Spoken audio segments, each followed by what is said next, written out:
Are you ready to save time and learn some cool new productivity tips for Google Sheets? Well, then this video is for you because I'm sharing with you 7 different tips so you can get the most out of your sheets. Hello everyone, Scott Friesen here at Simpletivity, helping you to get more done and enjoy less stress. And let's dive into tip number 1. So in many cases, we want to keep track of what is happening with our data within our sheet. And for that purpose, it may be helpful to add either a drop-down or a checkbox. Well, it's actually a lot easier to implement than you might think. So in this example here, I've got a final column called shipped, and I want to keep track if something has been shipped or not. So all I need to do is select the range or select the cells where I would like that drop-down to be. I'm going to come up here to data and then select data validation. Now, the second drop-down here, which currently says list from a range, I actually want to come down and select list of items. So here in the field next to it is where I'm going to put what I want within that drop-down. Yes, you don't have to create that list somewhere else in the spreadsheet. You can do it right here. So I'm going to say yes, comma, I'm going to say no, and then comma, maybe I'm going to put something like delayed or something along those lines. So you can add as many different options as you want.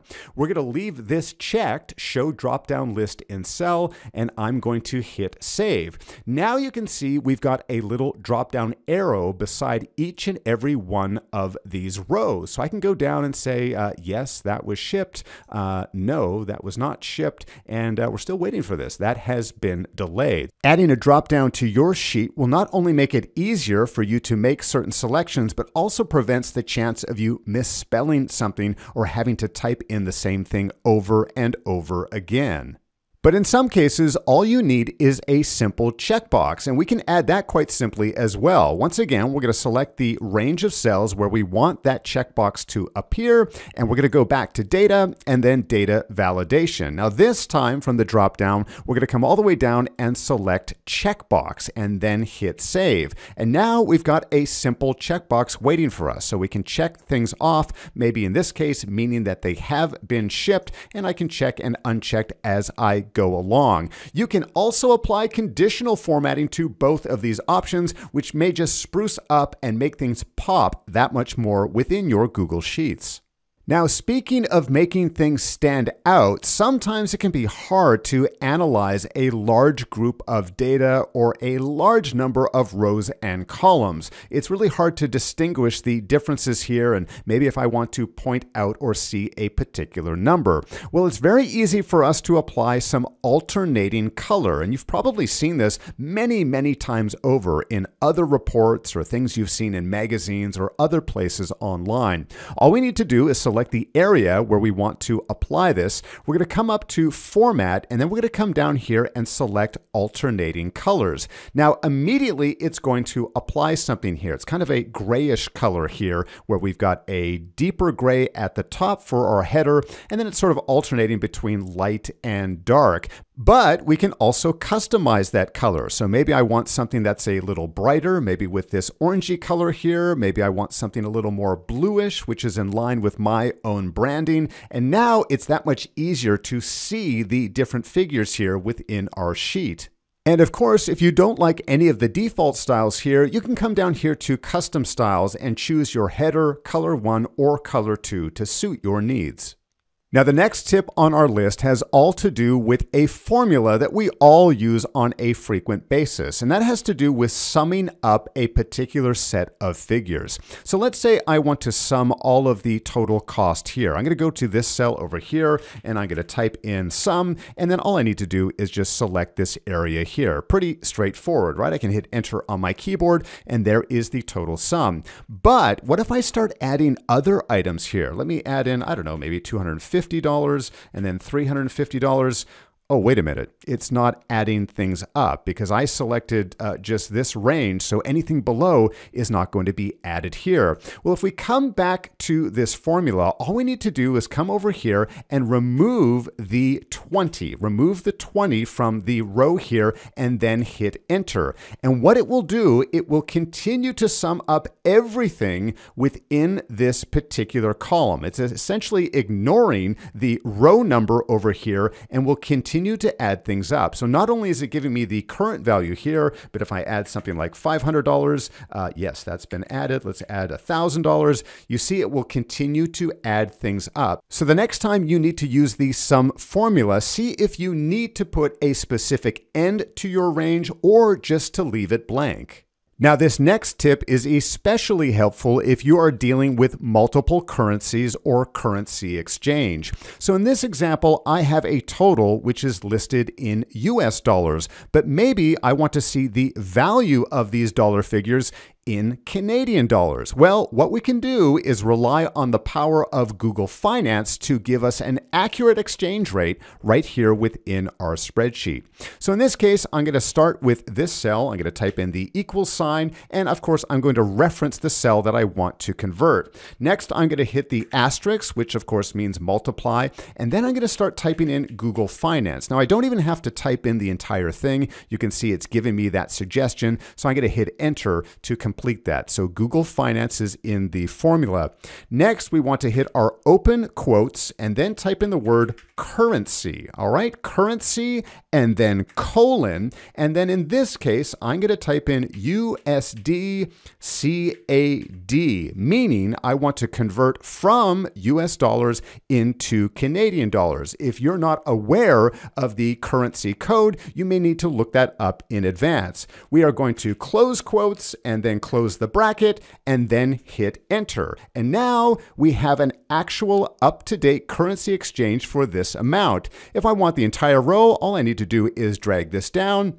And now you can see I've got an accurate currency conversion of these US dollar figures on the left. So a great formula to know, especially if you want to have those multiple exchange rates live on your sheets.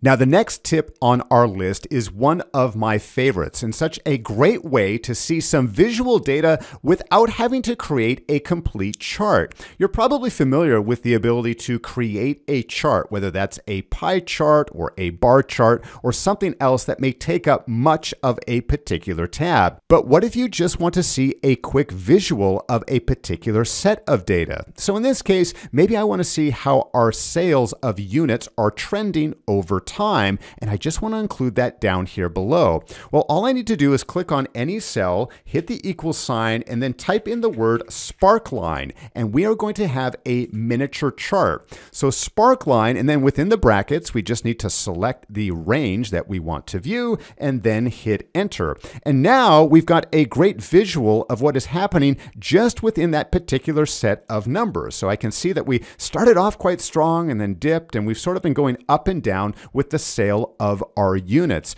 This miniature Sparkline report can be a great way to see how things are trending without taking away and taking up valuable real estate from the rest of your sheet.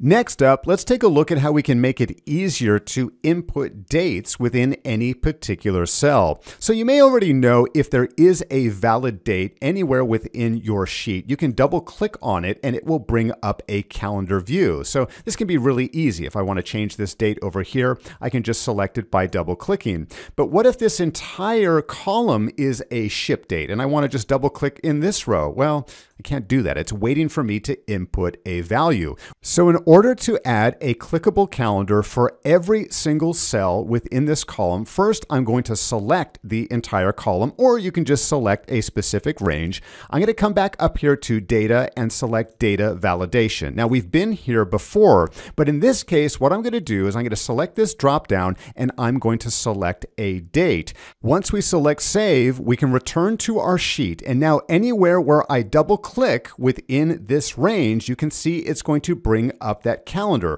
No, there's no identification letting me know that this is a date field, but wherever I click, I can pull up that calendar, select a date, and then get on with what I'm doing. You may need to adjust your date formatting to make sure that everything is in line, but this can be a much quicker way for you to select the date that you're looking for and then get on with the rest of your sheet. Now, this next tip is something that I have ignored for years, thinking that it was maybe too simple and wasn't actually helping me out enough. But since I've found it, I've started using it a lot more frequently. Sometimes when you have an awful lot of data here, it can be hard to decipher what you are looking for. And rather than trying to come up with the right formula, so for example, maybe I want to see, well, how many pencils are actually in this list? I don't want to come up with the formula. I don't want to have to sort everything here.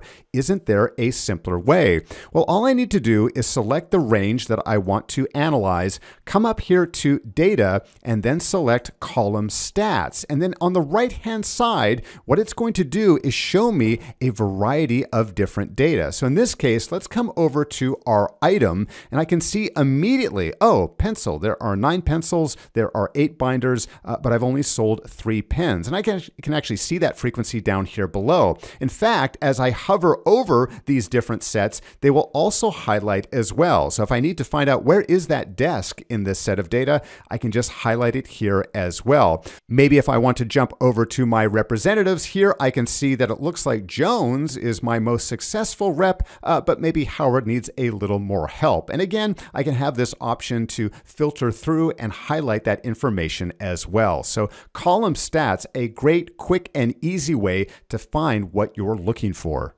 Now, I am absolutely sure that there are some Google Sheets tips that you find helpful, but I didn't include on this list. Well, if you'd like to share it with others, be sure to let us know in the comments down below. Now, if you enjoyed this video, you might also enjoy some of my other tips and tricks listed here. Remember, being productive does not need to be difficult. In fact, it's very simple.